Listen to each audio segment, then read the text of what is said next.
Good morning, Vincent. How are you doing today? Good. How you doing, sir? Absolutely fantastic. I'll tell you what, man, I want to thank you right off the bat for everything that you have done and what you are currently doing. And this book right here is a book of education because there's a lot of us in this nation that have no clue.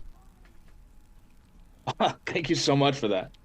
To be so open and honest, I mean, what did you hear in your heart that said, get this book out there and let's get these people in a place where they can understand what is truly going on at the border? It was hard for me to watch the demonization of the Border Patrol career field and the false information that was getting thrown out. I know my platform in the media. I know my platform from acting. And if I have some kind of a voice, I feel like it's my duty to use that for the right reasons. Yeah, I mean, you're absolutely right about that. I mean, that's taking it to the next level. That is so cool that you admit that to yourself, that you've got a voice. Now, what am I going to do with it? And how is it going to affect my community? Yes, sir. How do you face the backlash when you are known for your acting? Because I've had to deal with this in radio, that people look at you going, "Really, dude? You're facing a cancellation here?" Yeah, no, I know. I think, I believe in three things more than anything. It's God, family, and country. Yes. And that's kind of what I stand by. I believe in what we have here in America, and it's a beautiful thing, but there's a dichotomy to that beautiful thing. And so writing this book in a fair voice, if people don't like that, I feel like, well, that's just the way it's going to have to be. I accept all of it, whatever comes from this book. If people cancel me, then so be it. Yep. I'll find new ways of making money and continue to use my voice. Vincent, one of the things that it's almost like you've been to hell and you're standing on that borderline right now looking at us going, you don't want to go in there, but we got to do something about this place called hell. Yes, sir. I agree. I mean, it's hell in multiple different ways, right? It's hell because it's a hard career field with multiple different challenges, very complex. But it's also hell to watch human people willing to risk their lives for an opportunity in America. And where do you stand on that, right? It's a very challenging topic, and everybody is who puts on that uniform has to answer those questions on the border. And it's not easy, and people do it for 30 years plus. And I commend anyone who does that career.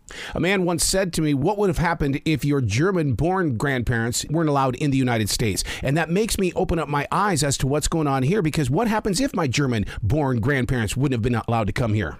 Right, exactly. And what do you think your German-born grandparents would have done and willing to risk just to get you here? Everything. I guarantee it. Yes, sir. And I find that inspiring. Do you? Absolutely. I get it. Right. I mean, I'm empathetic towards it. I won the lotto. I was born here. You know what I mean? My grandmother, forced her way to America and became a citizen. And I'm just going to continue to uphold that belief and honor what she gave me. Are you shocked, Vincent, about how the U.S. policy is like our tax laws? Every time we turn around, something is constantly changing. Yeah, absolutely. I think it's funny. Every kind of presidential candidate comes in and kind of scrapes the frosting off the top and makes a slight change, and they think it's fixed. This is a very multi-layered system that needs to be addressed on every level. And nothing in the past, 30 years has really solidified my opinion of working in an acting like really substantial change in immigration policy. Yeah, and then to me, that's where we become blind. So many of us do. And we rush to the news networks and the apps, and we try to figure out what is the answer. And it's like, wow. But when you pick up this book, Borderline, Defending the Home Front, we finally have something in print that's saying, hey, look, maybe you need to learn and lean in a different direction and understand what's going on. Yeah, I agree. The goal was to educate people who didn't understand it, to give them a foundation of information so they can stand on. So how do you feel inside your heart when you know darn good and well that Washington can see what's going on, but they keep turning their back? I become injured as an American citizen when it's like, wait, guys, it's right there in front of us. Yeah, it's a hard thing to watch, and I know it's probably just as hard for the agents' boots on ground to do the job and feeling like no one's really giving them a voice. It's something that I think will be addressed in the next elections. I think it's probably the biggest catalyst of who and who we vote for. It's very, very challenging times. I would love for more people to come down to the border, join me, and see it firsthand to really make a good, educated decision on how they feel about it. Yeah, because you know how propaganda is in this nation. I mean, they're going to show off the pictures that either make it look like there's peace or there's roughage, and it's like, okay, but where's the in between here? Where are the tiny victories for some people? Yeah, absolutely. I think when you talk about this immigration argument or conversation, it's always going to have two items that people don't address: immigration policy itself, and as well as homeland security. And both of those have to be met in some way, shape, or form where we're all happy with. And currently, it seems that we're not doing that. We have kind of a very open system at the moment that is allowing a lot of people to come into America, which means we have a very weak homeland security standing. And that is a scary time for a lot of us. Well, scary times. I wish people would look at this. Look at what's going on in Gaza, people going into Egypt. They can't even get into Egypt unless it's in small numbers. And what about those that are escaping Ukraine to go to Poland? We aren't looking at what could be the possibilities of something in our own country. Yeah, that's absolutely correct. And you would think that we would learn from something like that because we're screaming human rights. But whoa, wait a second. What about human rights here? Yeah, I absolutely agree. A lot of people are looking outside when we still need to look within. Yeah. We really need to check our own boundaries. And the Border Patrol is understaffed, just like so many businesses. But with so many naysayers, why is it understaffed? I would think they would go down there and make it happen. Well, it's hard to do a job where everyone vilifies you. It's hard to do a job and have more out. Right now, currently, they have the most people retiring, like volunteer retiring early just to get out of the career field. It's not easy when everyone demonize you. It's not easy to do a job that you could be proud of, but everyone looks at you as if you're the bad guy. And so recruitment has been very low. And, what used to be 20,000 agents boots on ground is now roughly about 19,000. And it's lowering, right? It's slowly lowering. And so another part of this book is hopefully people can take another look at this career and say, you know what, I want to do this. I want the challenges of this, and I want to protect our nation. Let me ask you an honest-to-God question when it comes to immigration. Most of us think of the border, but yet we're not thinking about who's coming in from Greece, who's coming in from, let's say, Iran. I mean, there are people immigrating to this country every single day that aren't on that border, but they're in this country. That's correct, sir. I think last year we allowed, with legal immigration process, 1.5 million people into this country. That's from any nation that attempted to come here. 1.5 million came across legally through our system last year. And that's from every country. What makes this the promised land? I mean, I live here. I guess I'm spoiled. But what is the rest of the world seeing that we're taking advantage of? I think we sit in a position of privilege. We don't see whatever. You're right. Like this land, no matter what, you see everyone running towards it, but no one running away from it. Very few, right? You go towards the Mexican border. I don't see guys running from America, jumping into Mexico and going south. Right. We still have opportunity. We still are the place of hard work pays. And, that in itself, the pride of America, I think, is very important. What the flag genuinely stands for, not what beliefs are getting pulled left and right ideologies, but what the American flag stands for is a land of opportunity and freedom. And people still want the opportunity to have that. Yeah, see, I take that word united very seriously. In everything that I do, we are united. That means we're not filled with judgment. We're not going to sit here and compare ourselves. We are united. Yes, sir. I believe that wholeheartedly. How do we kind of ease up on the pressures of the job of the United States in educating safe and a legal entry? Because, I mean, it's like we somehow, some way, we've got to get other people involved in this and not make it so government-like. Yeah, exactly. I think that's one of the issues, right? I think this is kind of a 7-layer cake, and we have to address each layer on its own. One of those has to be education. We have to educate other countries on exactly how to go to the process of becoming a legal citizen. And we also have to streamline that process. There's individuals that have to wait 12 years. And in those 12 years, if they make one mistake, say a DUI, well, then they're not afforded that same opportunity anymore. And so there's things we really need to look at. And when you make the system a little bit more streamlined, a little bit more focused, well, then you'll have more people want to do it the right way. Currently, since illegal immigration is almost incentivized by allowing them to enter into the country and wait for an immigration judge for somewhere around 5 years, well, why would you ever come the illegal way when you can just come in 3 days? You know, one of the things that I would love to figure out how I can get involved in, Vincent, is furthering the friendship and the openness of when they do arrive in our cities. And because they're scared. They don't have the proper housing that a lot of us have. And they're going into grocery stores and they're wowed because, I mean, these grocery stores have so many things that they never had. And you try to have a conversation. There's a language barrier, and it's like I need to figure out a way to become even friendlier in this place of change. I agree. It's a tough time for those who genuinely came here for the opportunity of just being in America and have a more fruitful life for themselves. And those people do deserve to have some kind of guidance in that sense of how to get assimilated into America and how to get into this world of understanding what they need to do to continue to succeed. Are the cities near the border, are they becoming poor? Because, I mean, it just seems like everything is coming in and it's like, okay, so we have no room for anything else. Yeah, well, the cities in the border are doing really well is that, you know, they know what their max capacity is. They know when they're overwhelmed by resources. And so they're starting to bus a lot of the illegal immigrants to different areas of either the state or other states who have, you know, sanctuary cities. You know, they're struggling just as much as anyone else, taking on so many individuals at once. And so they're doing everything they can to mitigate that, to manage it. I totally understand that, because how did my grandparents get from New York City to the state of Wyoming? Right, correct.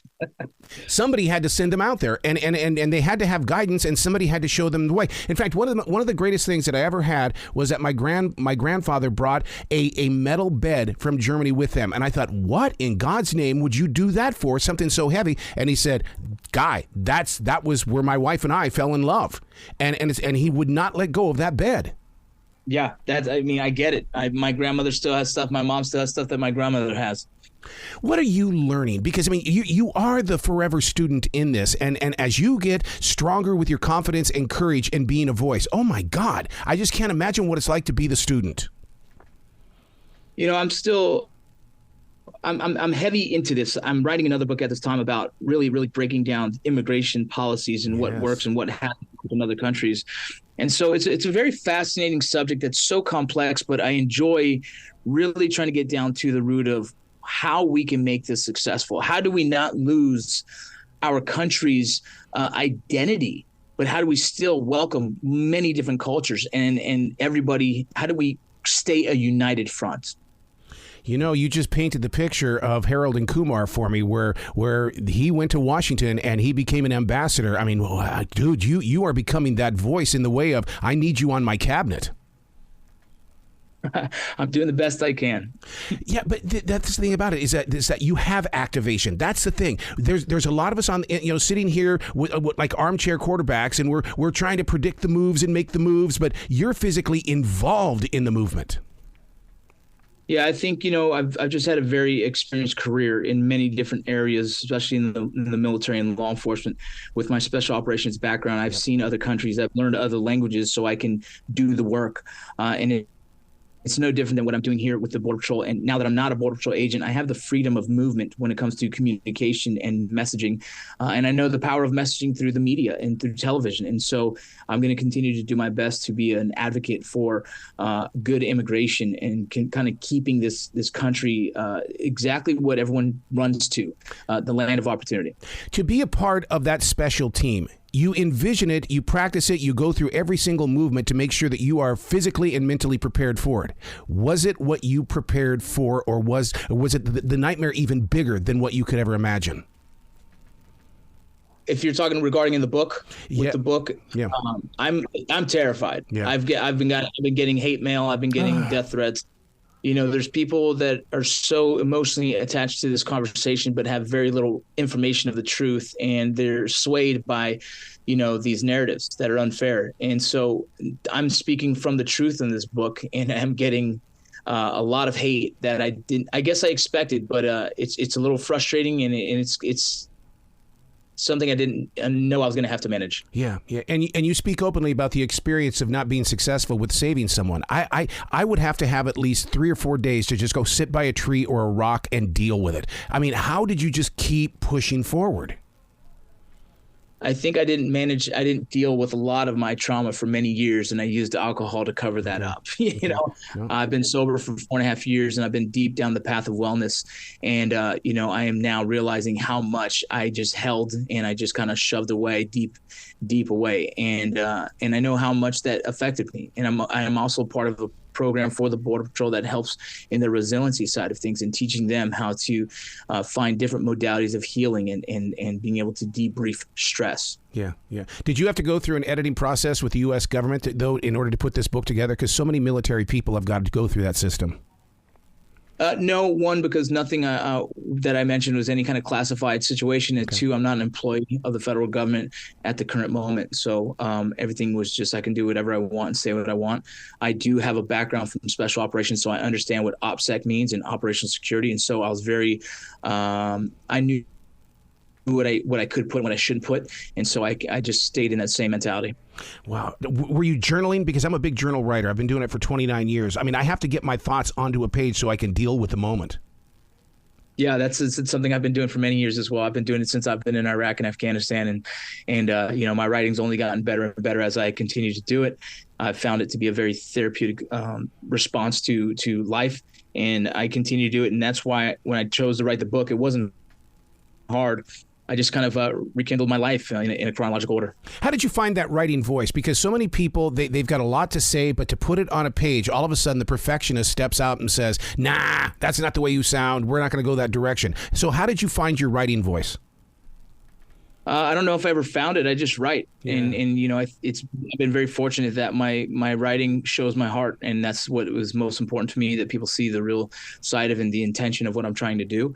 And it's just what I've always done. And so, like I said, it wasn't like a process of finding it. It was just committing to writing the most truth I possibly can and seeing how that does. Have you thought about taking it to the next level, to host your own podcast where you can take your personal experiences and you sit back and go, wait a second, I'm not the only one that's gone through this. I'm going to create podcast episodes that are going to become effective, because we need to have a word inside our cars as well as our office as well. We can't just open up a book. Yeah, I do have a podcast. It's called the Vinny Rock Podcast, and I host individuals who do fascinating and that help. I just try and inspire, motivate, and entertain people. And so I do have a podcast. My goal is to continue to write television shows that hopefully send a profound message as well. And what a war you've been through for the past 18 months, even with television shows and acting. My God, finally, maybe this thing is coming to an end as well. Yeah, it is coming to an end, but we're coming into the holiday season, and so Hollywood kind of shuts down. So I imagine there will be no work until mid-January next year. And so, all we can do is sit here and keep journaling and keep writing and keep manifesting new ideas, and hopefully those ideas are impactful that can change the nation. When you were part of the special forces, did you get into AI technology in the way? Because I've been doing so much research on how AI technology can help out with security, and my big thing this morning was based on how the AI can quickly identify facial expressions in people. So it's like, okay, why aren't the AI technology people on the border and making sure that the right people are getting in? It's very interesting and fascinating. No, in the military, we haven't, in the Border Patrol, we haven't messed with it when I was in. Now, I got out in 2015, and so there's been significant changes since. I imagine it's something is in the works right now to use AI to somehow find a way to make our job a little easier. Yeah. I'll tell you what, it had to have been one of your biggest fears when it comes to drug cartels on that borderline. I mean, we all hear the stories on this side of the fence, but is it really like that down there? And could there be a drug cartel war breaking out on our own soil? I wouldn't say on our own soil.